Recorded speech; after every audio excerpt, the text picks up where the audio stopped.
अब चलते हैं दूसरा टॉपिक शिक्षक शिक्षा का, और लिखिए इजी सा टॉपिक डाइट। डाइट नए पढ़ने पे लिखना नया टॉपिक, क्योंकि मैंने कई बार देखा लास्ट के 2 लाइन बच्चे वहीं से टॉपिक शुरू कर देते हैं, क्योंकि टीचर है ना इसलिए। सबसे पहले हिंदी और अंग्रेजी पूरा नाम लिखते हैं, लिखिए अभी district institute of education and training, Hindi में जिला एजुकेशन शिक्षा, एजुकेशनल होता है तो क्या करते हैं शैक्षिक, तो जिला शिक्षा एवं प्रशिक्षण, इंस्टीट्यूट को क्या कहेंगे संस्थान, ये हिंदी में नाम है। देखिए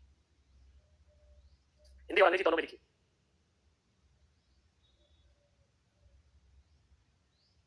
लिख लिया? बताओ प्रारंभिक शिक्षा की इंस्टीट्यूट है या माध्यमिक शिक्षा की? प्रारंभिक शिक्षा की। और राजकीय है या स्वायत्त शासी? ये राजकीय है। कैसी है? राजकीय। ये ना तो ऑफिस की तरह चलती है और ना स्कूल की तरह चलती है। ऑफिस चलते 5 डे वीक, तो ये 5 डे वीक भी नहीं है, 6 दिन चलती है। स्कूल की तरह भी नहीं है, सुबह 7 बजे से 2 बजे तक इसका टाइम होता है, 10 बजे से 5 बजे तक का, पूरे 12 महीने एक ही टाइम चलता है। लिखो तो इसकी पहचान।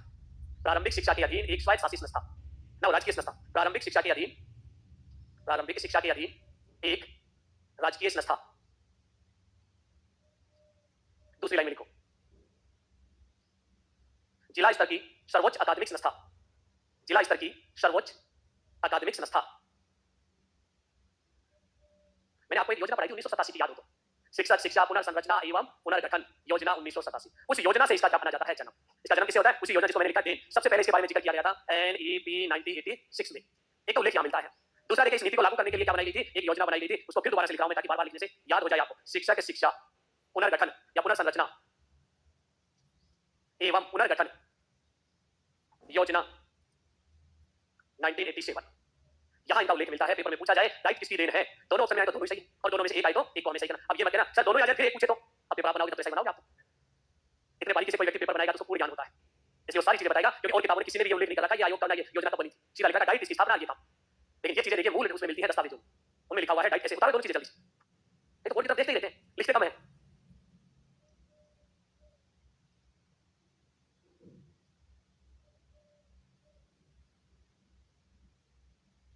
क्या कहा था इस योजना में? इस योजना में कहा गया था प्रत्येक जिला स्तर पर, प्रत्येक जिला स्तर पर एक डाइट खोला जाएगा, जिसे MHRD ने लाइट हाउस कहा। अभी डाइट पे थे हम, और नई शिक्षा नीति उस जमाने की 1986, और उसके बाद क्या आई थी अपनी योजना 1987, और 87 की योजना में कहा क्या गया था प्रत्येक जिला स्तर पर एक डाइट खोला जाएगा। उसके बाद देखिए इसे MHRD ने, पता है क्या कहा था इसे? MHRD ने इसे लाइट हाउस कहा। हिंदी में क्या कहते हैं लाइट हाउस को? प्रकाश स्तंभ। कौन सी शिक्षा में? प्रारंभिक शिक्षा में इसे MHRD ने क्या कहा? लाइट हाउस कहा। यह एग्जाम में पूछा जा सकता है। कौन सी इंस्टीट्यूट को शिक्षक शिक्षा के क्षेत्र में लाइट हाउस की उपमा दी गई, डाइट को दी गई, और किसने दी? उस समय नाम MHRD और वर्तमान में नाम क्या है? MOE, ministry of education. उतारो इस दो लाइनों को। अब देखिए इसके बाद MHRD ने गाइड बुक निकाली। डाइट पहली बार तो नाम सुना शिक्षा अधिकारियों ने, क्या इंस्पेक्टर होगा, कौन अधिकारी होंगे, क्या काम होंगे, क्या इसके विभाग होंगे, तो उसके लिए MHRD ने क्या निकाली है? गाइड बुक निकाली। देखिए MHRD द्वारा स्थापना के दिशा निर्देश की एक पिंक गाइड बुक जारी की। अब पेपर के लिए सवाल देखिए, डाइट का संबंध कौन सी पुस्तक से? White, red, blue, pink. अब तक आपने रेड डाटा बुक पढ़ी थी, कौन सी पढ़ी थी? Red data book. और आज आपको एक और नया नाम बता दिया, पिंक देखिए गाइड बुक। तो डाइट स्थापना से संबंधित जारी की गई पुस्तक का नाम क्या है? Pink guide book. देखिए छोटे छोटे तथ्य पूछे जाते हैं एग्जाम में। अब उसके बाद आगे बढ़ते हैं। अगला तथ्य, डाइट की स्थापना चरणबद्ध रूप में हुई। एक साथ नहीं खोली सभी जिला, क्योंकि इतना बजट कहां से लेके आए कि पूरे देश के सभी जिलों में खोल दिया जाए। उसके लिए क्या किया गया? स्थापना कैसे की गई? चरणबद्ध रूप से स्थापना, एक एक करके चरणबद्ध रूप से स्थापना। कब से शुरू हो गई थी स्थापना? सत्र 1988-89 से शुरू हो गया था। देखिए से प्रारंभ यहां से शुरू हो जाती है डाइट, क्योंकि 87 में योजना आई, फिर MHRD ने अपनी गाइड बुक निकाली, और फिर उसके बाद इनकी स्थापना शुरू हो जाती है। पिंक गाइड बुक कौन से साल जारी की गई थी? इसके लिए भी डेट है 1989 में, उसी सत्र में जारी की गई थी जब इनकी स्थापना की जा रही थी। दिशा निर्देशों की एक पुस्तक। अब बात करते हैं राजस्थान में। यहां से एक सवाल पूछा गया एग्जाम, जून 1995 कब की बात है? जून 1995 तक राजस्थान में कितनी डाइटों की स्थापना की गई थी? 14 डाइटों की स्थापना हुई थी। 95 तक कितनी हो गई थी? 14, और उसके बाद की जितनी भी डाइटों की स्थापना होती है। इस तरह से देखिए एक सवाल पूछा जाता है। दूसरा RCR की उदयपुर की रिपोर्ट को जब पढ़ते हैं तो उसमें लिखा हुआ है शुरुआत में 9 डाइट बनाई, फिर अगली बार फिर 9 डाइट बनाई, फिर उसके बाद देखिए 6 डाइट बनाई, ऐसे चरणबद्ध रूप से उनकी क्या की गई? स्थापना एक एक करके। तो एक एग्जांपल हम लिख लेते हैं, जून 1995 तक 14 डाइट स्थापित किए गए, और आज वर्तमान में कितनी डाइट है? 32 या 33 या 50? वर्तमान में 33 डाइट है, वर्तमान में 33 डाइट। अब देखिए डाइट जैसी दो इंस्टीट्यूट और है अपने यहाँ पर, एक संस्कृत और एक अल्प भाषा की। डाइट जैसी है वो, लेकिन एक अल्प भाषा में काम कर रही है और एक संस्कृत। अल्प भाषा की तो है अजमेर और संस्कृत की है जयपुर, ये भी लिख लीजिए इसके अंदर। और बाकी है 200 निजी जो अब DLED के बच्चों को ट्रेनिंग देती है। तो लिखिए हमने इसमें वर्तमान में कितनी है? 33। उसके बाद लिखिए शिक्षक शिक्षा प्रशिक्षण संस्थान, शिक्षक शिक्षा प्रशिक्षण संस्थान अल्प भाषाई अल्पभाषाई कहां पर है ये? अजमेर। अल्पभाषाई अजमेर। तथा संस्कृत का जयपुर में स्थित है। संस्कृत का जयपुर में स्थित है। एक और भी अच्छा सवाल लिखिए यहाँ, हमारी सामान्य शिक्षा की तो आरएससीईआरटी कहां पर है? आरएससीईआरटी उदयपुर में। पुराना नाम क्या था इसका? एसआईईआरटी। अभी हाल ही में देखिए संस्कृत की एसआईआरटी और बना दी, देखिए उसकी पाठ्य या उसका पाठ्यक्रम और प्रशिक्षण देने के लिए, वो कहां पर है? और उसका नाम पता क्या है? एसएसआईईआरटी। ये संस्कृत की है। State Sanskrit institute of educational research and training कहां पर है? महापुरा। महापुरा कहां पर है? जयपुर। नोट लगा के लिखो, ये भी पूछा जा सकता है जब प्रशिक्षण की बात चल रही है, नोट लगा के लिखिए एसएसआईईआरटी। एसएसआईईआरटी ब्रैकेट में हिंदी में नाम लिख लो। राज्य संस्कृत, राज्य संस्कृत शैक्षिक शैक्षिक अनुसंधान एवं प्रशिक्षण संस्थान, शैक्षिक अनुसंधान एवं प्रशिक्षण संस्थान महापुरा जयपुर। और ब्रैकेट में लिखो 2016 कब खुली थी? दिसंबर 2016 में देखिए स्थापित होती है महापुरा जयपुर। तो वर्तमान की स्थिति हमने देखी। कई बार क्या होता है कि ये आरएससीईआरटी डाइटो की रैंक जारी करती है कि सबसे अच्छी डाइट कौन सी और सबसे घटिया कौन सी। एक बार डाइटो की रैंक जारी की गई थी 2017 में और उसी साल पेपर हुआ था और पेपर में पूछ लिया कि फर्स्ट रैंक पर कौन सी डाइट रही राजस्थान की? कहां की रह सकती है? कुचामन सिटी की। और कुचामन सिटी कहां है? नागौर में। तो देखिए ये जो डाइट है जिला हेडक्वार्टर पे नहीं है, सभी कई जिले में दूर दराज में स्थित है। जैसे नागौर जिला हेडक्वार्टर पे नहीं है, कहां पर वहां की डाइट? जयपुर के भी जिला हेडक्वार्टर पे नहीं है, गोनेर। ऐसे सिरोही की डाइट है माउंट आबू। बहुत सारी डाइट है देखिए जो मूल स्थान जैसे गंगानगर की, जूनागढ़, कई जगह अलग-अलग डाइट है। लिख लो इनके नाम, कौन-कौन सी डाइट कहां स्थित है, कई स्थानों के बारे में भी पूछ ले, वो देखिए। तो पहले हेडिंग लिखो, जिला मुख्यालय पर, जिला मुख्यालय पर, जिला मुख्यालय पर स्थित नहीं, जिला मुख्यालय पर स्थित नहीं। नंबर 1 गोनेर, गोनेर जयपुर। कहां पर है ये? जयपुर। दूसरा लिखिए बसवा, दौसा। फिर लिखिए उसके बाद जूनागढ़, श्री गंगानगर। जूनागढ़ कहां पर है और वहां की क्षेत्रीय भाषा में इसे चुनावगढ़ कहते हैं। जूनागढ़ कहां पर है? श्री गंगानगर। और लिखिए कुचामन सिटी, कुचामन सिटी नागौर। मसूदा अजमेर, मसूदा अजमेर। नाथद्वारा, नाथद्वारा कहां पर है? राजसमंद। उसके बाद लिखिए गढ़ी बांसवाड़ा, आबू पर्वत सिरोही। नाथद्वारा, राजसमंद, गढ़ी, बांसवाड़ा, आबू पर्वत सिरोही, शाहपुरा, भीलवाड़ा। ये कुछ डाइटें हैं देखिए जो हेडक्वार्टर पर स्थित नहीं है। कहां पर पाई जाती है? हेडक्वार्टर से दूर पाई जाती है, जिला मुख्यालय से दूर। इस तरह से देखिए अलग अलग जगह पर स्थित हैं ये डाइटें। इस तरह से डाइटों की पूरी जानकारी हो जाती है। पहले राउंड में कितनी? 14 और सेकंड राउंड में बाकी बची जो खोल दी गई। शुरुआत कब से होती है? स्थापना 1988 से। कौन सी गाइड के अनुसार? पिंक गाइड बुक के अनुसार। तो ये तो हो गई इनकी स्थापना की कहानी। अब चलते हैं आगे, देखिए लिखिए उद्देश्य। उद्देश्य, डाइट की स्थापना का उद्देश्य क्या था? प्रारंभिक शिक्षा को रोशन करना या प्रारंभिक शिक्षा का सार्वजनिकरण करना या प्रारंभिक शिक्षा में गुणवत्ता लाना? प्रारंभिक शिक्षा सबको उपलब्ध कराना और उसमें गुणवत्ता लाने का काम था डाइट का। तो लिखो आप सबसे पहले उद्देश्य, प्रारंभिक शिक्षा में गुणवत्ता लाना, प्रारंभिक शिक्षा में गुणवत्ता लाना और सार्वजनिकरण करना, सार्वजनिकरण करना, यूनिवर्सलाइजेशन, सार्वजनिकरण करना यानी सभी को शिक्षा उपलब्ध कराना। दूसरा लिखिए प्रारंभिक शिक्षा के शिक्षकों को प्रशिक्षण देना, प्रारंभिक शिक्षा के शिक्षकों को प्रशिक्षण देना। और पहले कार्यक्रम और चलते थे साक्षरता वाले, जब डाइट बनी तो साक्षरता के कार्यक्रम भी कौन चलाती थी? डाइट ही चलाती थी। तो तीसरा उद्देश्य हुआ करता था साक्षरता के कार्यक्रमों का संचालन करना। उस समय था ये, अब नहीं है। साक्षरता के कार्यक्रमों का संचालन करना। और अब देखते हैं उसके बाद इसका प्रबंधन और प्रशासन, प्रबंधन एवं प्रशासन। एक तो देखिए जो 5 किलो वजन रखते हैं ना सिर के ऊपर, आदत छोड़ दो। मैं लिखवा रहा हूं सिर के ऊपर हाथ धरा था 5 किलो। इसको जितना फ्री रखोगे उतना अच्छे से काम करेगा, नहीं तो प्रेशर में आ जाता है। अरे आप लोगों को नहीं पता होता, आप लिखने में मस्त है लेकिन हाथ यहां चला जाता है सिर पे, खुद को पता ही नहीं होता है। बहुत सारे लोग होते हैं, कई लोग तो देखिए इतने ज्यादा कॉपी के ऊपर झुक जाते हैं क्योंकि खुद को पता ही नहीं है कि कॉपी और पेन ये सारे देखिए भाई दूसरे भी देख सकते हैं। इससे बहुत बड़ा लॉस होता है, विजन लॉस। हमारी देखने की क्षमताओं पर भी इफेक्ट पड़ता है। ये सारी चीजें मैंने आप लोगों से सीखा और किसी कार्य में मेरे बच्चे को बता रहा हूं। वो देखिए पहली क्लास में आया, वो क्या करता है लिखने बैठता है ना, पैसे यहां लगा लेता है दूर से, चिल्लाने लग जाता है नहीं मैं ऐसे लिखूंगा। अब देखिए वो आदत ऐसी पड़ जाएगी, जब वो पढ़ेगा लिखेगा तो क्या होगा, उसकी बैकबोन अपने आप शेप में आ जाएगी, करूंगे गर्दन भी देखिए उसी में आ जाएगी धीरे धीरे। और फिर बाद में देखिए प्रॉब्लम शुरू हो जाते हैं। अगर गर्दन जितनी ज्यादा फोल्ड करते हैं यहाँ पर अपने आप ही देखिए मांस बढ़ना शुरू हो जाता है। बैकबोन की प्रॉब्लम भी ऐसी होती है। कहीं आप कुछ दे दीजिए और पता कैसे बैठे, उसका बैठने का तरीका देखा था मुझे। बाड़मेर का किस्सा याद है। बाड़मेर में स्कूल में जांच करने के लिए गया तो उसके अंदर देखिए रेस्ट तो मास्टर जाल के पेट के नीचे आराम से बैठा और नींद आ रही उसको। और बच्चे बड़े ट्रेन होते हैं, 5 बजे के बच्चा मास्टर मास्टर आया है, मास्टर बड़ा आराम दे रही थी। अब थोड़ी देर बाद देखिए जैसे एंट्री हो रही है, ज्यादा मिनट क्या हुआ और कुछ नहीं रेत हो रही थी, वो दीवार देखिए दिख रहा था। अब आप देखिए ये बैठने के तरीके हैं। कई बार हम चेयर पे बैठते हैं तो देखिए बैठना नहीं आता, इससे ऊपर वाला हमें कुर्सी नहीं देता बैठने के लिए, नसीब में से मिलती है कुर्सियां भी। जैसे कह रहे थे ना कि किसी भी जॉब के अंदर देखिए जाना इतना आसान नहीं है, वो भी व्याख्या था कि कुर्सी मिल जाए। इससे बड़ी और कुर्सी क्या होगी आप लोगों के जीवन में? तो देखिए कुर्सी भी तभी मिलेगी जब आपका एटमॉस्फेयर होगा, आपका वातावरण होगा, आपकी बोलचाल होगी, उठना बैठना आएगा, ये सारी चीजें आपके अनुकूल होंगी। अपने आप को वाला देखिए कई बार कहते हैं मेरे कुछ किया नहीं लेकिन मेरा काम हो गया, क्यों नहीं किया? क्योंकि एटमॉस्फेयर आपका काम कर रहा था। व्यक्ति नहीं आता उससे पहले उसका वातावरण पहले आता है, वही बहुत बड़ी चीज होती है। तो कई बार याद आ जाती है देखिए कि कई लोगों ने हाथ रखा है खोटे लगा लेते नीचे क्योंकि रुकती रहे नहीं, पढ़ते समय भी ना लगाया करें, नींद आ जाएगी। कई लोग तो दीवार के सारे चिपक के सो जाते हैं वहीं की वहीं, बिना सारा बैठ नहीं सकते। जैसे इधर बोर्ड की कोशिश कर रहा था, बातें छोटी छोटी हंसी की भी है और लेकिन करनी भी नहीं चाहिए। लेकिन अगर आपको नहीं सुधार पाया तो करने से क्या फायदा? यही तो चीजें हैं जो आपको आगे ले जाएंगे, आपके व्यक्तित्व में क्या लाएंगे, निखार लेके आएंगे छोटी छोटी चीजें, है ना। और आप धीरे धीरे खुद ही बदलना शुरू कर देंगे। और फिर मेरी बातें याद है, मैं ऐसा कर रहा हूं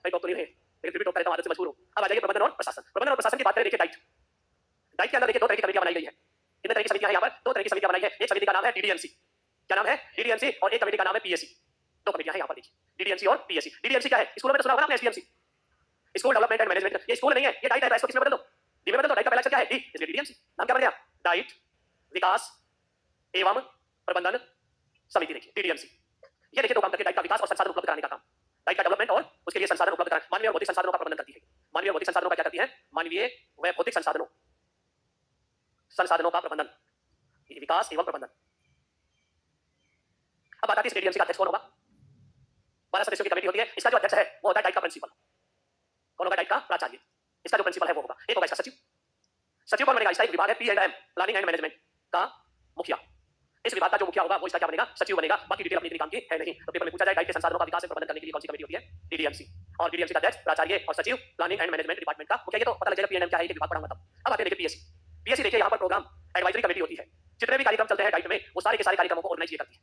इसका काम तो क्या था? संसाधन उपलब्ध कराना। तो ये तो एक अलग होगा, जैसे छत कपड़ के छत की मरम्मत करवानी, टॉयलेट खराब है टॉयलेट सही करवाने, और गांव में घास फूस हो गया तो घास फूस सही करवाने, काम तो इसका है।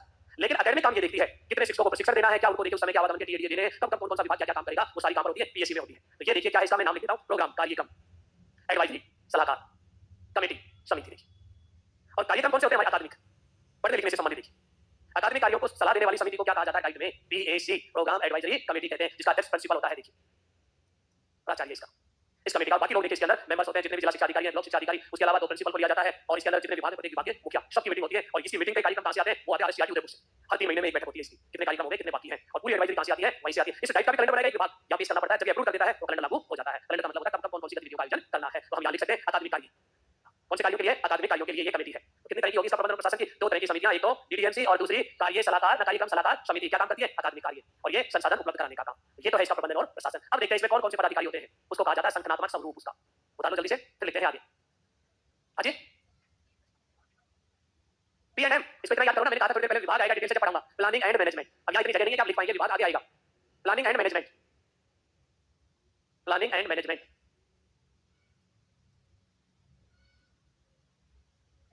हाँ ये देखिए डाइट के डेवलपमेंट से संबंधित काम करती है, उसमें विकास किसी भी तरह का, चाहे भौतिक हो या मानवीय विकास। लेकिन वो कार्यक्रम जितने भी कार्यक्रम चल रहे हैं उनके देखिए सलाहकार के रूप में काम करती है पीएससी, प्रोग्राम एडवाइजरी कमेटी। मानवीय देखिए, मानवीय संसाधन, मानवीय संसाधन क्या है? पीओ वगैरह लगाना कॉन्ट्रैक्ट में, अगर मान लीजिए सरकारी नहीं है कोई भी कर्मचारी कॉन्ट्रैक्ट पे लगाने पड़ते हैं, उसका पैसा इस समिति द्वारा दिया जाता है। इस तरह से होते हैं मानवीय संसाधन। और भौतिक तो नहीं, भौतिक चीजें सब लिखो इसके बाद। संगठनात्मक स्वरूप,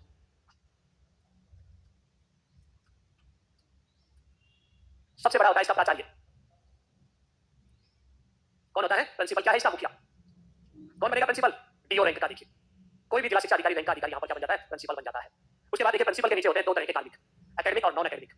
अकादमिक, इतनी देर से क्यों नहीं बोले भाई? जो अब बोल रहे हो आप तभी कहते थे, लिख लेते उसको आराम से। अकादमिक कार्मिक, अच्छा ये बात ठीक है। अब तो इसको लिख के ही पीछे चलेंगे ना। गैर अकादमिक कार्मिक, जो एकेडमिक काम नहीं करते हैं। अरे मैं लिख के बैठ जाता हूं, मुझे नींद आने लग जाती है, और तुम ऐसे धीरे धीरे एक एक शब्द को लिखते हो। कई बार टोक चुका हूं फिर भी, और पीछे वाले तो लाइट हो रहे हैं, सब लिख लिया हमने।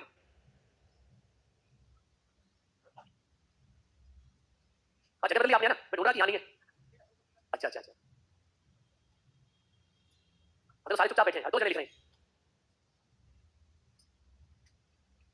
कितने तरह के कर्मचारी होते हैं इसमें? 2 तरह के, एकेडमिक और नॉन एकेडमिक। अकादमिक में देखिए सबसे बड़ा होता है वाइस प्रिंसिपल, उप प्राचार्य, और उसके नीचे होता है वरिष्ठ व्याख्याता,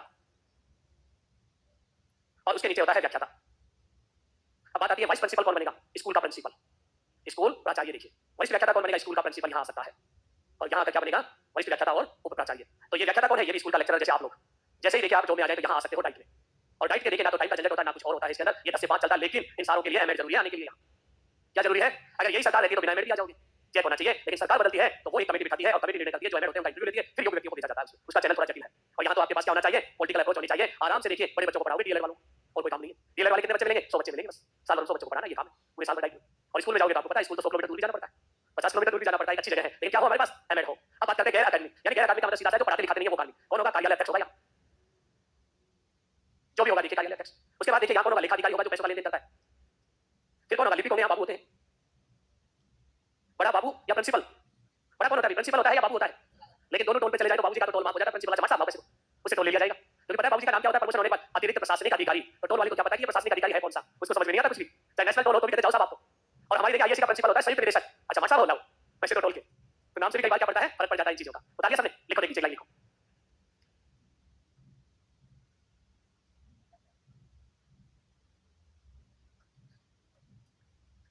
डाइट का मुखिया, हाँ जी, उन्हें उनसे पूछता हूँ, मैं वहां से परमिशन ले रहा हूँ, आपसे भी पीछे वाले कहते हैं सर चालू करो।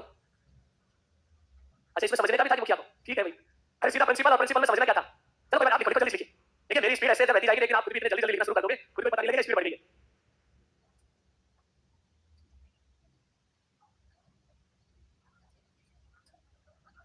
लिखो भैया, अब तो कुछ बातें ज्यादा होने लगी हैं। लिखो, डाइट का मुखिया प्राचार्य होता है, डाइट का मुखिया प्राचार्य होता है, और इसके अधीन, और इसके अधीन अकादमिक व, और इसके अधीन अकादमिक व गैर अकादमिक कार्मिक होते हैं, अकादमिक व गैर अकादमिक कार्मिक होते हैं। इसके बाद लिखिए डाइट के विभाग या प्रभाग, हेडिंग डालो भाई, डाइट के प्रभाग, या हम कहते हैं इनको विभाग। कितने विभागों में बांटा गया डाइट को? 7। तो देखिए, पिंक गाइड बुक के अनुसार,